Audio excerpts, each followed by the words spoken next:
오늘 아침에는 하나님의 뜻, 이런 제목으로 하나님의 말씀을 나누겠습니다. 슈플링거라고 하는 학자는 사람들이 가지고 있는 이 라이프 스타일을 6가지로 분류를 했습니다. 첫째는 경제형입니다. 경제형은 만사의 돈을 생각합니다. 돈이 최고라고 생각합니다. 현대인들의 대부분이 경제형에 속합니다. 돈이 우리의 삶의 일부분이기 때문이죠.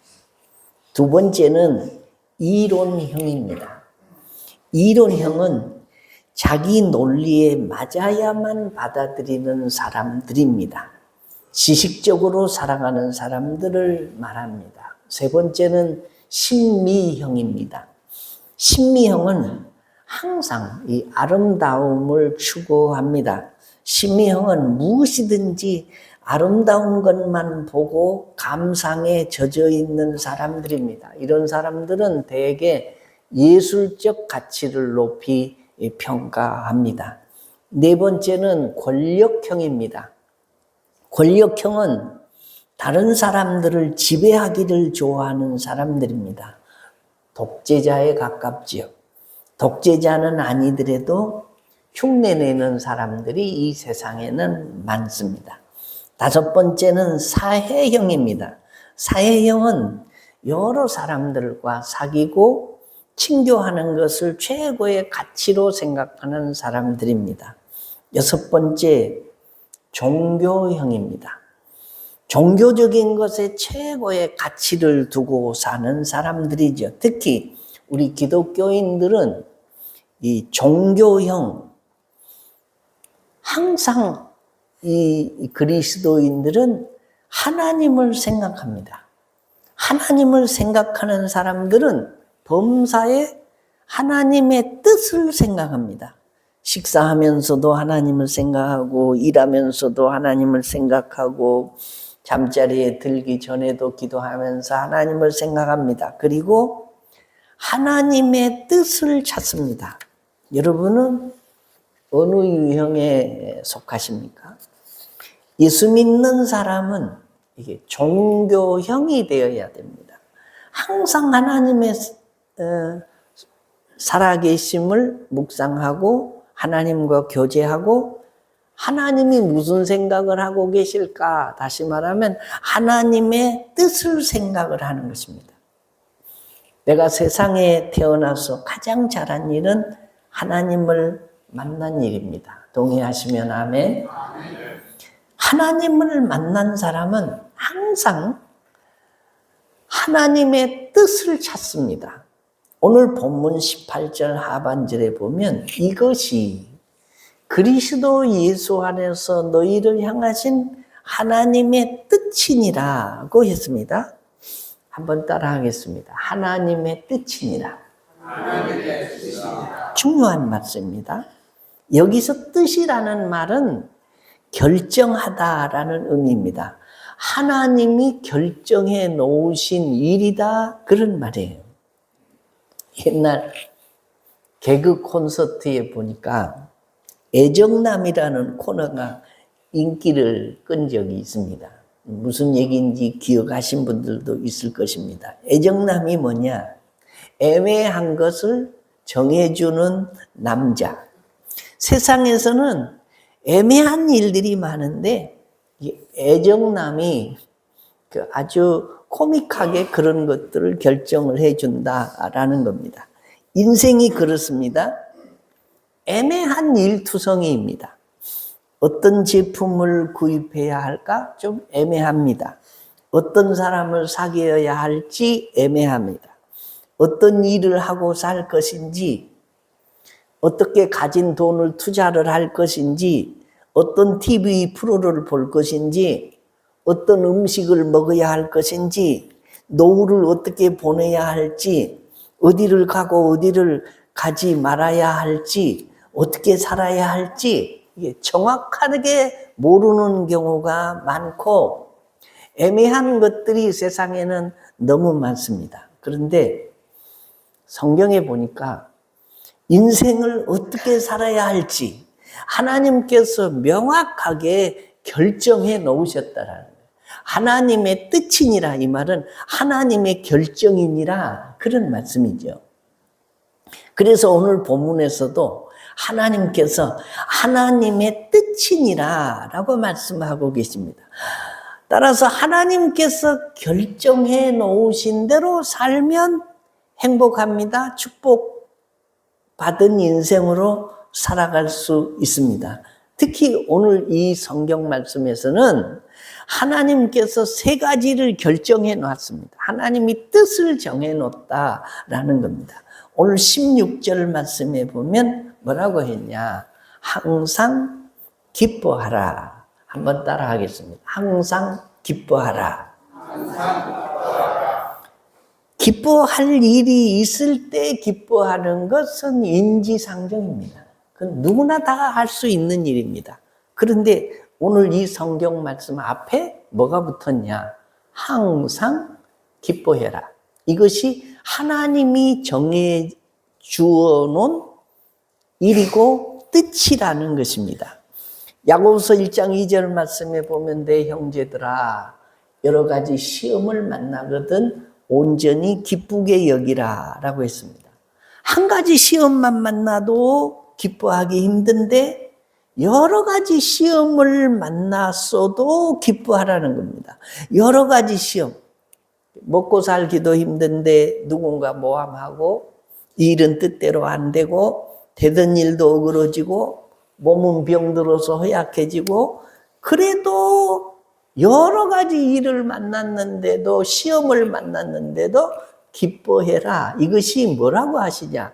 하나님의 뜻이다. 하나님이 정해놓으신 우리들이 지켜야 할 법칙이다. 그런 말이에요. 시인 이혜인 수녀가 두레박이라는 책에서 이렇게 썼습니다. 급한 순간에 버스를 놓쳐 안타까울 때 다음 버스가 있음을 기뻐한다. 목이 아파서 괴로울 때 건강의 고마움을 절감하며 기뻐하고 글이 써지지 않아서 답답할 때 내 능력의 한계성을 깨달으며 기뻐한다. 다른 사람에게 내 실수가 드러나서 부끄러울 때 겸손을 실습할 기회임을 기뻐하고 오해를 받아서 슬플 때 인내할 수 있는 기회임을 기뻐한다라고 썼습니다.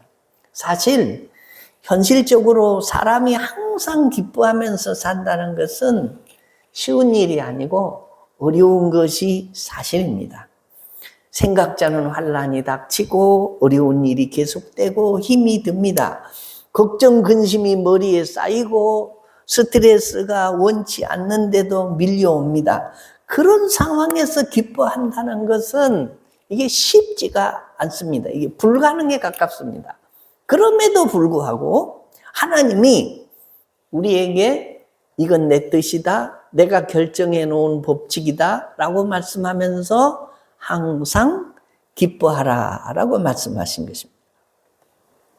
하나님은 우리에게 불가능한 것을 하라고 하시는 분이 아닙니다. 우리들의 약함도 아시고 과거도 현재도 미래도 아시는 분이 그렇게 말씀하십니다. 뭐라고요? 항상 기뻐하라. 그것이 어떻게 가능하냐? 가능하니까 하나님이 우리에게 뜻으로 정해 두셨다라는 겁니다. 한번 따라 합시다. 나는 건강하다. 나는 여유롭다. 나는 행복하다. 그래서 감사하다. 우리 오후 예배 시간에 늘 이렇게 반복하는 얘기입니다. 제가 구호와 같이 늘 하라고 하는 것입니다. 마찬가지입니다. 우리가 어떻게 가능하냐? 그것은 기뻐하면서 살기로 결단하는 것입니다. 나는 기쁘게 산다 하고 결정을 내려놓는 것입니다. 그러면 내 안에서 이상하게 신비하리만큼 기쁨의 반응이 나타나는 것입니다. 항상 기뻐하는 일이 아니고 짜증나고 원망이 입술까지 튀어나오고 불행하다고 생각이 들 때마다 우리는 이 본문을 외워야 돼요. 데살로니가전서 5장 16절로 18절 항상 기뻐하라. 그 다음에 뭐죠? 쉬지 말고 기도해라. 그 다음에 범사에 감사하라. 이것이 너희를 향하신 하나님의 뜻이니라. 아멘. 이 말씀을 외우고 말하고 그렇게 기쁘게 살려고 발버둥을 쳐야 그렇게 된다라는 것입니다. 그 말씀에 순종하면 하나님이 기뻐하며 살 수 있는 영적 에너지를 공급해 주신다는 거예요. 내가 생각할 때는 불가능할 것 같아도 하나님이 명령을 해 놓으시고 이 명령에 순종하는 사람에게는 그런 기쁨, 영적 에너지를 틀림없이 주신다고 말씀합니다. 오늘 어떤 사람은 이 본문 말씀을 읽으면서 은혜를 받고 어떻게 하면 항상 기쁘게 살 수 있을까 하고 요일을 가지고 실행실을 씌웠다고 하는데 주일은 주님의 은혜를 생각하며 기쁘게 살고 월요일은 월급 받는 날처럼 기쁘게 살고 화요일은 화사한 봄날처럼 기쁘게 살고 수요일은 수많은 사람 가운데서 나를 불러주신 하나님의 은혜를 생각하며 기쁘게 살고 목요일은 목요간 것처럼 기쁘게 살고 금요일은 금면류관을 주님께 받을 것으로 생각하며 기쁘게 살고 토요일은 토끼처럼 빠르게 일 마치고 주일을 기다리며 기쁘게 살자 하고 칠행시를 써서 벼랑박에 붙여놓고 늘 봤다는 거예요. 사람은 마음을 먹고 노력을 하면 그대로 되도록 하나님이 정해놓으시고 순종하고 뜻하고 살면 그렇게 되는 줄로 믿으시면 아멘. 무엇보다도 하나님의 결정에 따라서 순종하면 하나님이 기쁘게 살 수 있는 영적인 에너지를 공급해 주십니다. 인간의 뇌는 18가지의 신비로운 성분을 생성해내는데 그 중에 대표적인 두 가지가 하나는 엔돌핀이고 하나는 아드레날린입니다.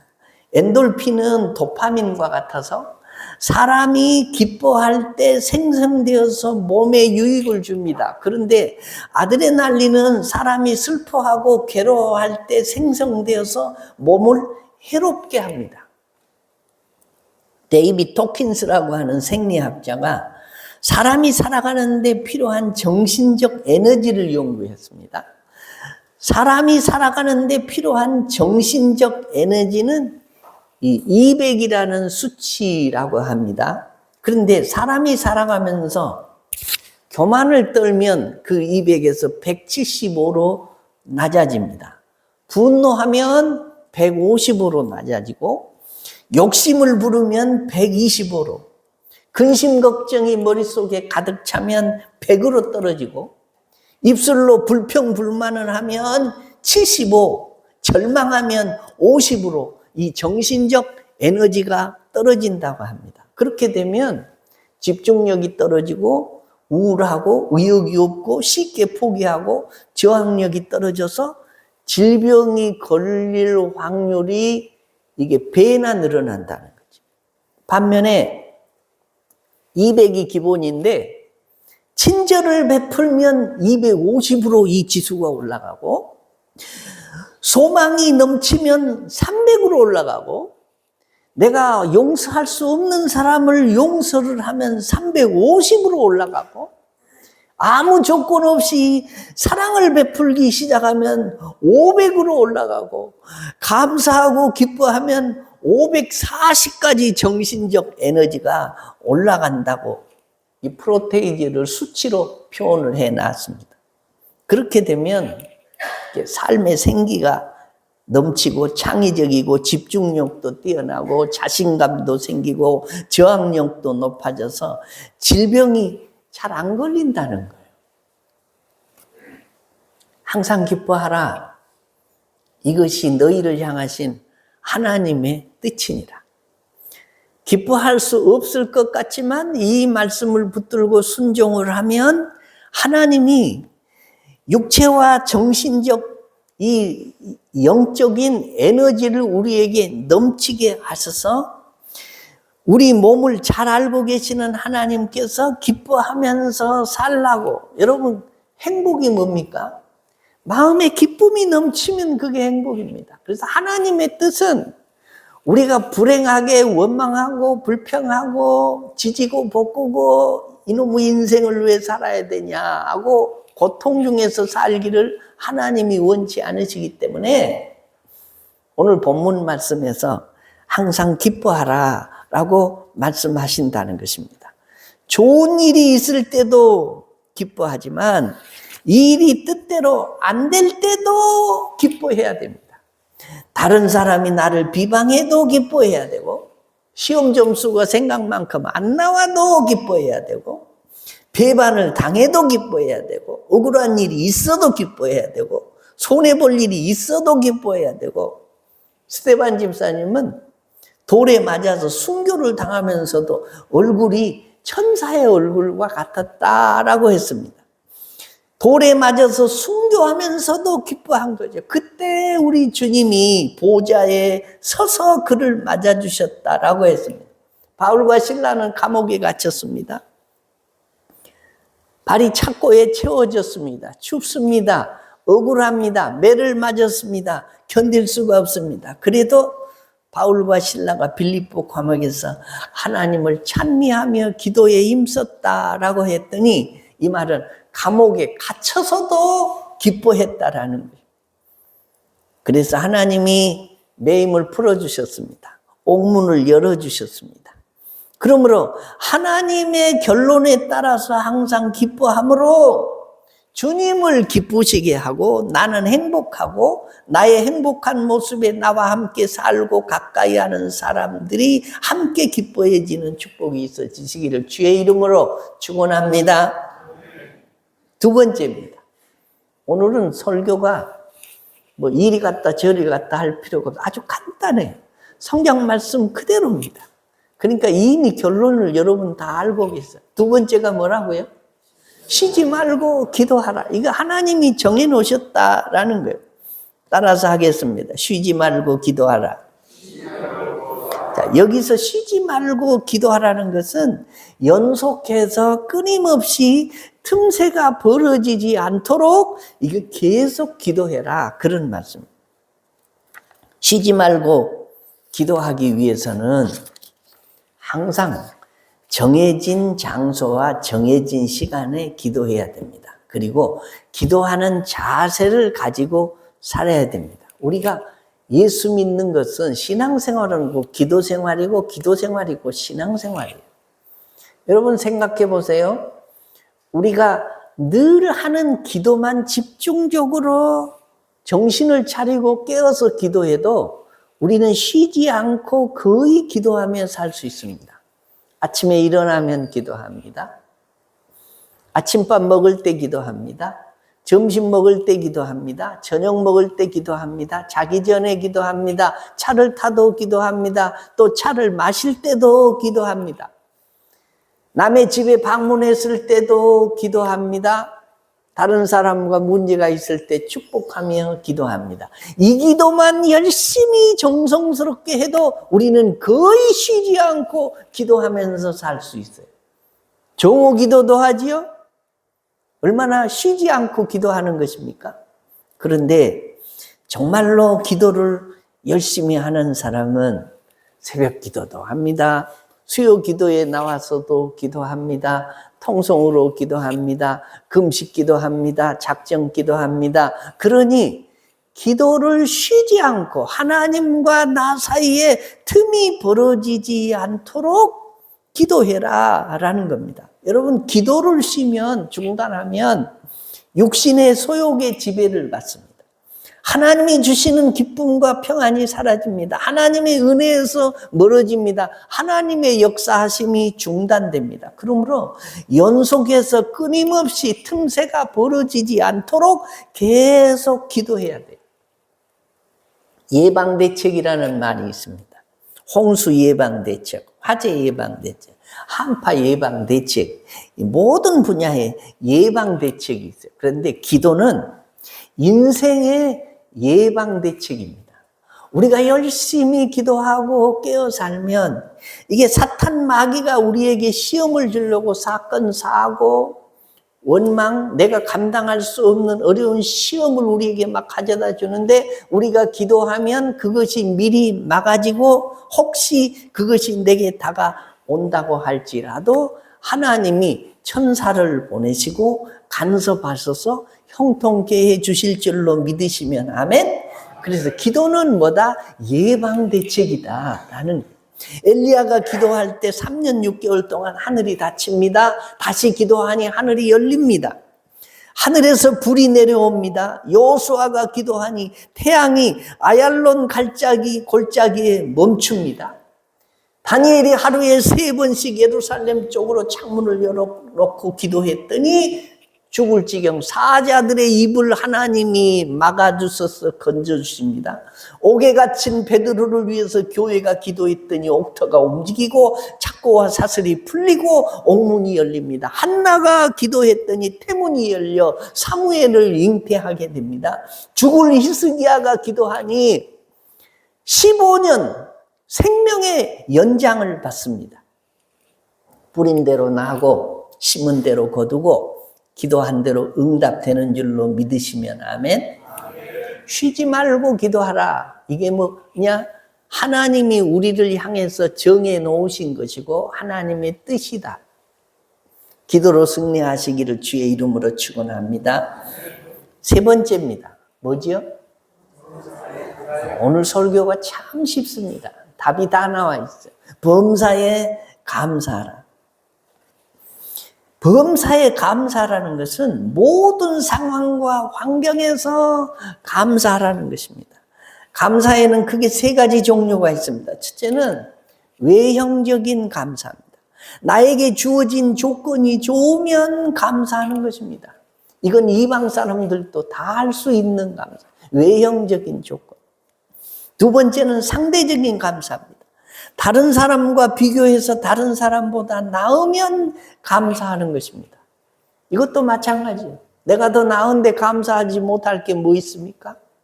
다 할 수 있는 감사예요. 3번째 감사는 힘든 감사입니다. 절대적인 감사입니다. 상황과 환경과 조건을 초월해서 그래도 감사하고 그렇지 아니하실지라도 감사하는 것입니다. 오늘 본문 말씀에 범사에 감사라는 것은 모든 일에 감사라는 것은 절대적 감사를 말씀하고 있는 것입니다. 그러므로 우리는 은혜 받을 때 감사해야 됩니다. 기도 응답 받을 때 감사해야 됩니다. 풍성한 축복을 받았을 때 감사해야 합니다. 뿐만 아니라 슬픈 일, 나쁜 일, 불쾌한 일을 만나도 감사해야 됩니다. 손해보거나 실패할 때도 감사해야 됩니다. 억울하거나 섭섭할 때도 감사해야 됩니다. 이것이 절대적 감사, 범사에 감사하는 것입니다. 왜냐하면 부분적으로 볼 때는 나쁘게 보이지만 전체적으로 볼 때는 모든 것을 압력해서 선을 이루게 하시는 하나님의 뜻이 있기 때문입니다. 요셉은 형들에 의해서 우물 속에 던져지고 종으로 팔려가서 종 노릇하고 억울한 누명을 뒤집어 쓰고 감옥 생활을 했습니다. 그런데 요셉은 한 번도 성경에 불평을 하거나 원망했다는 말씀이 없어요. 그랬더니 하나님이 애굽의 총리로 세우십니다. 모든 과정 속에 하나님의 뜻이 있었던 것입니다. 그러므로 범사에 감사해야 합니다. 프랑스 파리에 있는 노트르담 교회는 의리의리하고 웅장한 성당입니다. 노트르담 교회를 건축할 때 감독관이 3사람 일꾼에게 다가가서 물었습니다. 첫 번째 일꾼에게 물었습니다. 무엇을 그렇게 열심히 하시오? 그러자 보면 모르겠어. 이 더운 여름에 변변찮은 연장으로 일을 하려니 힘들어 죽겠소 라고 대답했습니다. 두 번째 일꾼에게 물었습니다. 무엇을 그렇게 열심히 하시오? 그러자 이거라도 해야 식구들의 입에 풀칠을 할 거 아닙니까? 하고 대답했습니다. 세 번째 일꾼에게 물었습니다. 무엇을 그렇게 열심히 하시오? 그러자 보시다시피 저는 하나님을 위해서 웅장한 예배당을 짓고 있습니다. 저와 같이 부족한 사람이 하나님을 위해서 웅장한 예배당을 짓는데 동참한다는 것이 얼마나 감사한 일인지 모릅니다. 감사하고 기뻐하면서 열심히 일을 한다는 거예요. 제가 지난주에 오랜만에 4박 5일 휴가를 어디로 갈까 고민을 하다가 제주도로 다녀왔습니다. 제주도를 몇 번이나 갔는지 모르지만 가볼 때 다 가봐서 뭐 관광지를 갈 일은 거의 없습니다. 그래서 우리 아들 며느리가 직업 군인이기 때문에 우리도 군인 가족입니다. 서귀포에 가면 국방부에서 운영하는 국군 호텔이 하나 있는데 그 이름이 서귀포 호텔이에요. 서귀포에 있기 때문에. 가서 봤더니 거기를 갔는데 리모델링해서 아주 깨끗하고 괜찮은 호텔로 이 국방부에서 잘 꾸며놨더라고요. 하루에 숙박비가 5만 원이고 호텔 조식이 8천 원입니다. 얼마나 싸고 그 군인들에게 혜택을 주는 그 군인 가족들에게 혜택을 주는 것을 거기서 묵었는데 숲속에 있는 호텔인데 아주 뷰가 좋아서 서귀포 앞바다 수평선이 쫙 보이는 그런 호텔입니다. 거기서 지내다가 수요일이 됐어요. 교회 예배를 드리러 가야 되겠다라고 생각을 하고 교회가 어디 있을까 하고 A한테 물어봤더니 이게 잘 안 나와. 그래서 중문 관광단지 그 입구에 보면은 그 가보신 분들은 알겠지만 대한예수교 장로의 서귀포 갈릴리 교회라는 교회가 아담하게 지어져 있더라고요. 그래서 7시 예배를 드리겠지 하고 저하고 집사람하고 그 교회를 갔는데 불이 켜져 있어요. 그래서 문을 빼꼼 열고 들어가 보니까 사람이 하나도 없어. 아니 7시 예배 드린 게 아니고 7시 반에 드린가? 그리고는 빼꼼하고 문을 열었더니 사람은 하나도 없고 목사님이 단위에 서가지고 양복을 깔끔하게 입고 그리고 이 반주기에 맞춰서 혼자 찬송을 부르고 있어요. 그리고 우리가 문을 빼꼼 여니까 어서 오세요 그러시더라고 목사님. 찬송을 부르다 말고. 그래서 가서 뒷좌석에 둘이 가만히 앉았습니다. 찬송 우리도 따라 부르고 했는데 시간이 되니까 목사님이 종을 땡 치시더니 예배 시작하겠습니다. 그런데 교인은 한 명도 없고 목사님 혼자 우리 이제 둘이 왔으니까 목사님이 상당히 신이 나셨던가 힘이 나셨던가 설교를 하세요. 예배를 혼자 이장 통장 반장을 다 하시면서 설교를 하시는데 한 20분 하시더라고요. 그러면서 우리 보다가 마음의 문을 여세요. 아멘, 아멘 하고 막 우리 보다가 반응을 보이라고 막 하시는데 좀 미안하기도 하고 그러니까 고개를 끄덕거리기도 하고 또 가만히 아멘, 아멘 그러기도 하고 그랬는데 목사님이 나중에 설교를 하시면서 자기 교회 형편 사정을 또 이야기를 하더라고요. 한 명도 교인이 없고 목사님 혼자 설교를 하시는 거예요. 사모님은 저 중문 관광단지에서 일을 하니까 늦게 오시니까 예배 참여를 못했고 우리 교회도 옛날에는 교인들이 많았는데 지금은 교인들이 없어서 이렇게 돼 있다고. 그래서 오늘 수요 예배 나오신 분들은 복 받은 사람들이라고 요새 수요 예배 안 나오는데 두 분이 나오셨으니 얼마나 복 있는 사람이냐고 하면서 칭찬도 했다가 그러시고는 예배를 축도로 마치시고 그 다음에 또 주기도문 한 번 더 하시고 그리고 예배를 마쳤어요. 교회가 꽤나 잘 지어졌어요. 아주 깔끔하게 지어졌어요. 근데 수요 예배에 목사님 혼자 나 같으면 교인들이 아무도 안 나오면 예배 안 드려요. 근데 그 목사님은 아주 양복을 깔끔하게 차려입고 혼자 반주기를 틀어서 찬송을 하고 막 그 설교도 하시고, 그러니까 설교는 우리 둘이 갔으니까 하셨는지 아니면 혼자 계셔도 설교를 하실는지 그건 잘 모르겠어요. 또 예배를 다 마쳤는데 둘이 왔다고 그 해달라고도 안 했는데 우리 두 부부의 손을 잡고 목사님이 하나님 이렇게 충실한 하나님의 백성들 와서 감사합니다 하고 또 축복 기도까지 해주시더라고요. 그래서 거기서 예배 마치고 왔는데 목사님은 교인들은 하나도 없는데 뭔 재미가 있어서 저렇게 열심히 설교를 하시고 하실까 그런 생각을 했습니다. 참 우리 이 교회가 교인들이 예배 참여, 그 교회도 주보를 제가 보니까요 교인들이 있기는 있어요. 근데 3일 밤에는 한 명도 안 나오는 거예요. 보니까 주일날 예배했던 사람이 주일 오후 예배 기도도 하고 하는 거 보니까 교인들은 얼마 안 되는가 봐요. 뭐 한 7, 8명 되는가 10여 명 되는가 모르는데 3일 밤에는 한 명도 안 나오시는데 목사님이 그래도 단을 지킨다고 혼자 예배를 드리시는 교회를 보고 왔습니다. 그래도 그 목사님 얼굴에는 전혀 나 같으면 아주 짠지 먹은 속이어가지고 교인이 하나도 안 나왔으면 막 성질로 나오고 그럴 텐데 혼자 기쁨이 충만하시더라고. 우리가 하나님의 은혜를 받았을 때는 늘 감사해야 됩니다. 여러분은 어떻습니까?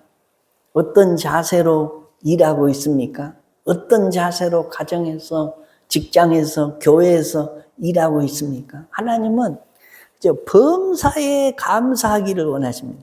범사에 감사하는 사람은 하나님의 뜻대로 사는 사람입니다. 믿으시면 아멘. 그러므로 범사에 감사하는 성도가 되셔서 행복한 성도, 하나님의 뜻을 이루는 성도가 되시기를 주의 이름으로 축원합니다. 다윗이 성공적인 인생을 살 수 있었던 비결은 하나님의 뜻을 따라서 살았기 때문이에요. 사도행전 13장 36절에 보니까 다윗의 인생을 이렇게 요약했습니다. 다윗은 당시에 하나님의 뜻을 따라 섬기다가 잠들어 그랬습니다.